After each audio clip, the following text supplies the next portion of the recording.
নির্বাচনটাকে সুষ্ঠু, অবাধ, নিরপেক্ষ করা এবং আমাদের আনসারের যে ভূমিকা নিরাপত্তা বিধান করা, এটা করা আর কি। ত্রয়োদশ জাতীয় নির্বাচন উপলক্ষে কুমিল্লায় আনসার ও গ্রাম প্রতিরক্ষা বাহিনীদের নির্বাচনী প্রস্তুতিমূলক সমাবেশ হয়েছে। বুধবার সকাল দিনব্যাপী কুমিল্লার শহীদ ধীরেন্দ্রনাথ দত্ত স্টেডিয়ামে জেলার 17টি উপজেলার প্রায় 19,000 আনসার ও গ্রাম প্রতিরক্ষা বাহিনীর সদস্যরা এই প্রস্তুতিমূলক সমাবেশে অংশগ্রহণ করেন।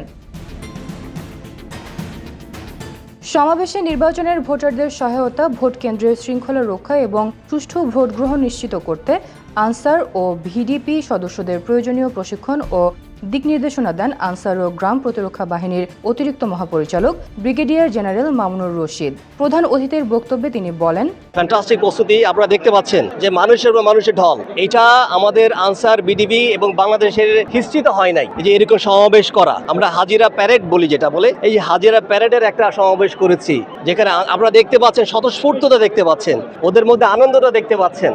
এই আনন্দ একটাই যে না, ঠিক আছে, আমাদের নির্বাচনটাকে সুষ্ঠু, অবাধ, নিরপেক্ষ করা এবং আমাদের আনসারের যে ভূমিকা নিরাপত্তা বিধান করা, এটা করা আর কি। এই প্রশিক্ষণটা আমরা ওদের সিলেকশন কিন্তু র্যান্ডামলি সিলেকশন করি নাই। এই যে দেখলেন সোহেল আসলো, ওদের কিন্তু আমরা র্যান্ডামলি সিলেক্ট করি নাই, ওদেরকে বিভিন্ন প্রক্রিয়ার মাধ্যমে সিলেক্ট করা হয়েছে।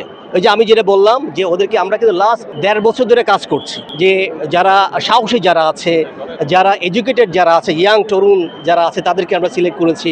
যারা দেশপ্রেমিক যারা আছে তাদেরকে সিলেক্ট করেছি। সিলেক্ট করার পর কি করলাম, এখানে শেষ না, আমরা ওদের বিভিন্ন ধরনের ট্রেনিং করিয়েছি, বিভিন্ন পর্যায়ে ট্রেনিং আমাদের আছে, আপনারা জেনে থাকবেন আর কি। এই ট্রেনিং করার পরে কি করলাম, আমাদের একটা সফটওয়্যার আছে, ওটার মধ্যে ওরা এন্ডোর্স হয়েছে, রেজিস্ট্রেশন হয়েছে। সফটওয়্যারের পরে ওদেরকে যাচাই বাছাই করে এই পর্যায়ে নিয়ে আসছি আমরা। সো আমাদের সিলেকশনটা দীর্ঘমেয়াদী ছিল আর সিলেকশন করে নিয়ে আসি, যেন আমরা সই লোককে নিয়ে আসতে পারি, কোনো ধরনের যেন যারা উইক বা অন্যদেরকে না নিয়ে আসতে পারি।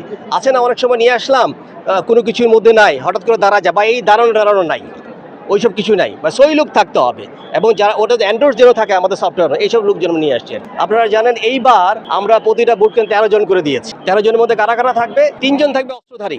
এটা ডিপেন্ড করবে কিসের উপরে, এটা ডিপেন্ড করবে অত্যাধিক ঝুঁকিপূর্ণ এবং সাধারণ মানের উপরে। এবং আমরা এই প্রতিটার মধ্যে যারা ঝুঁকিপূর্ণ বা প্রতিটা কেন্দ্রের মধ্যে আমরা 3টা করে অস্ত্র দিয়েছি। একজনকে সেকশন কমান্ডার কাছে অস্ত্র থাকবে, ইভেন টুয়াইসি কাছে অস্ত্র থাকবে, ইভেন প্রিজাইডিং অফিসার ওনার কাছে অস্ত্র থাকবে। আর আমরা আরেকটা করেছি এবার, যেটা বলে এন্ড ইউজার বলে, এই যে আপনাদের মধ্যে ছবি তুলবে বুট কেন্দ্রে গিয়ে, আমাদের 2 জন ডেডিকেট করা আছে, আপনাদের মধ্যে ছবি তুলবে।